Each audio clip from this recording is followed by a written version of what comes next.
My goal for today was for students to understand what a simile is and to experiment with making up their own. When class starts, we focus on the daily learning target. Daily learning target grounds students in exactly what it is that they need to learn for the day. All right, clap once if you can hear me. Clap twice. Thank you so much. DLT for today is what? Oh my goodness. Devron, yes, go ahead. I can use simile in my character sketch. Lovely. We check in on the daily learning target at least 3 times during class. What is it all about for big learning targets? If everybody want to take a minute and look, where does this go? Narita, what do you think? I can use effective language skills. We do an agenda walk so that the kids know what's coming. Do now, over. Activator poem is our next step. Mini lesson, then we're going to have workshop model. 8 minutes of work time, 2 minutes on, and then we'll run through that 3 times. And when we have a workshop model like today, the students know from the get-go that the time they have to work is broken up into small segments.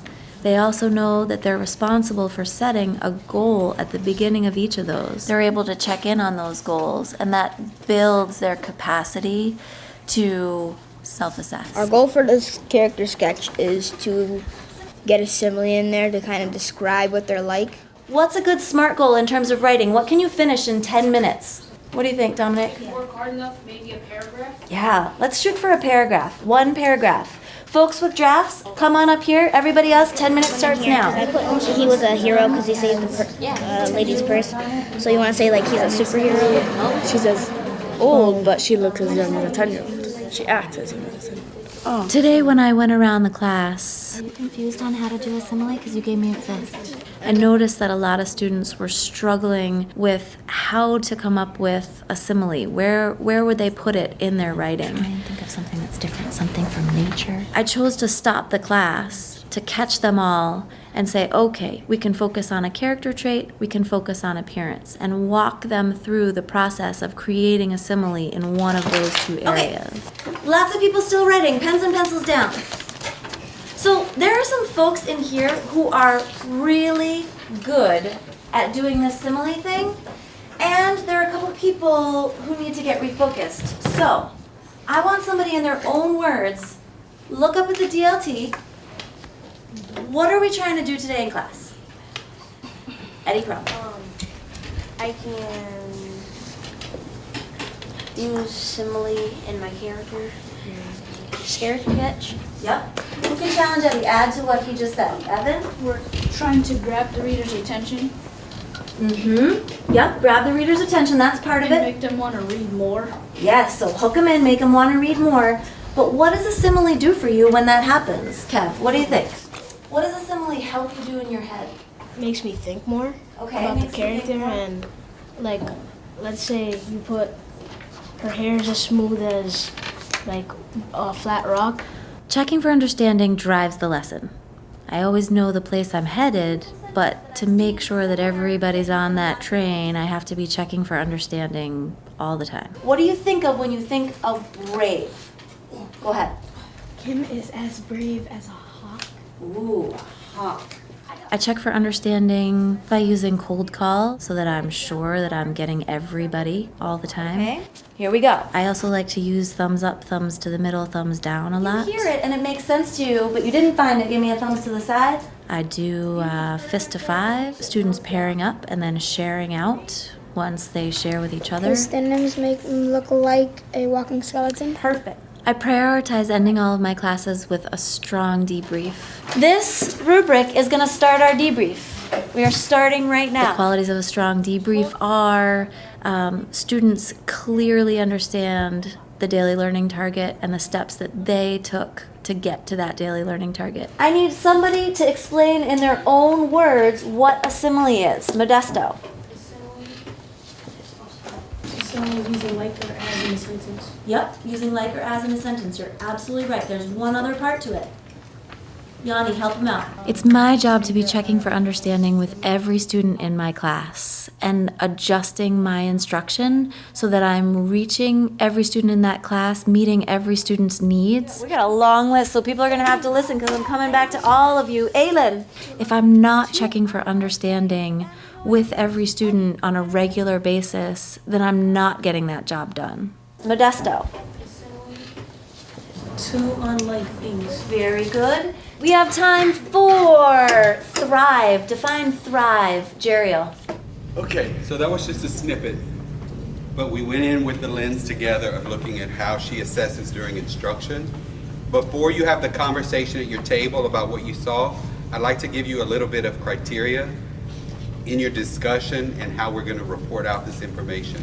So we're going to do what we ask our students to do, which is when they make a claim, so you might make a claim that you saw something strong or you saw something that needs improvement, you need to support it with evidence. So when you say she did this really well, then you have to explain what the visual would be that she did really well. And the reason we do this in this exercise is that when you, as the school leader, have to call in a teacher and debrief their observation, you have to have the coaching skills in order to be able to do that same thing. Especially when you have a teacher who has a lot of areas of growth, you can't just tell them you were bad. You need to say, let me explain what I saw and show you the evidence that supports why I think you need to improve in this area. These little videos, as small as they are good tools to go and have calibration with your faculty at your campus. So when you go to the, did I do that? When you go to the video library, this is the lesson that we watched, 6th grade ELA lesson on similes. Right below the video, click here for more information, and it pulls up this document, which is basically a template where they give you an indicator and then evidence to support it. So it says for 3D, using assessment and instruction, they rated this person as effective proficient, a 3. And then it says, for example, an indicator here is that students indicate that they clearly understand the characteristics of high quality work. And then the evidence that they give to support that, it says, I can't read that. Through the explicit teaching of the daily learning targets, students communicate in their own words that they understand the goal for the class. That's what this gentleman was sharing earlier, right? The teacher says the daily learning target for today is what? Students respond. I can use a simile in my character sketch. The teacher later asks, what is it all about for big learning targets? Take a minute and look at the board. Where is the daily learning target going? That's the projection he was talking about. The student responds, I can use effective language skills. I can. When students can articulate in their own words that the expectations are set for them, it shows that they understand what they need to accomplish and will be more successful in doing so. So this document goes through these indicators with evidence to support it. And then I like this part too. And this is the part where we usually get a lot of disagreement about what the teacher could do to improve.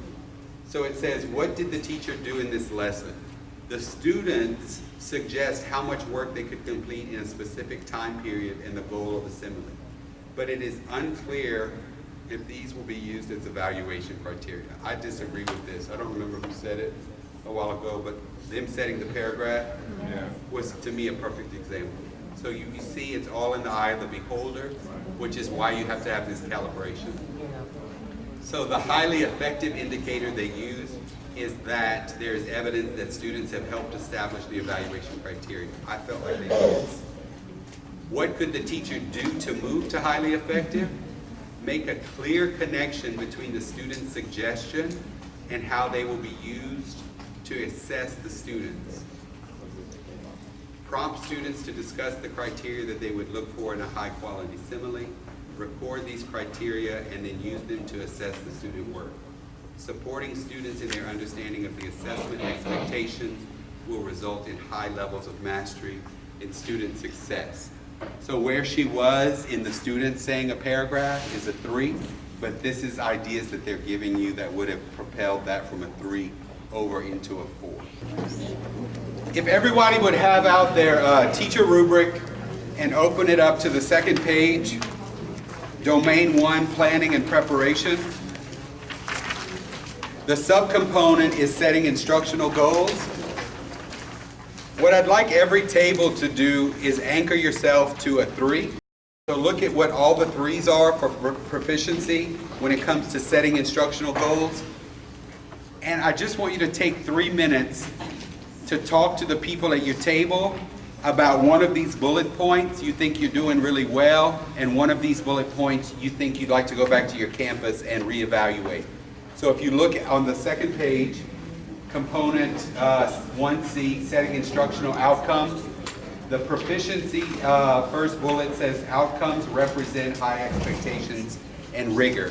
Remember that you're looking at this with the lens of yourselves as the school leaders, talking about your teachers. So I would interpret that to mean my teachers' outcomes represent high expectations and rigors. The second one, my teacher outcomes are related to big ideas of the discipline. Third one, outcomes are written in terms of which students will learn rather than what they do. And outcomes represent a range of outcomes: factual, conceptual, understanding, reasoning, social, management, communication. And outcomes are suitable to groups of students in the class, differentiated where needed. So have a quick conversation at your table about one of those you think you're doing really well, and one of them that you think you'd like to reevaluate back at your school for this upcoming school year. And we're going to share out in just a minute.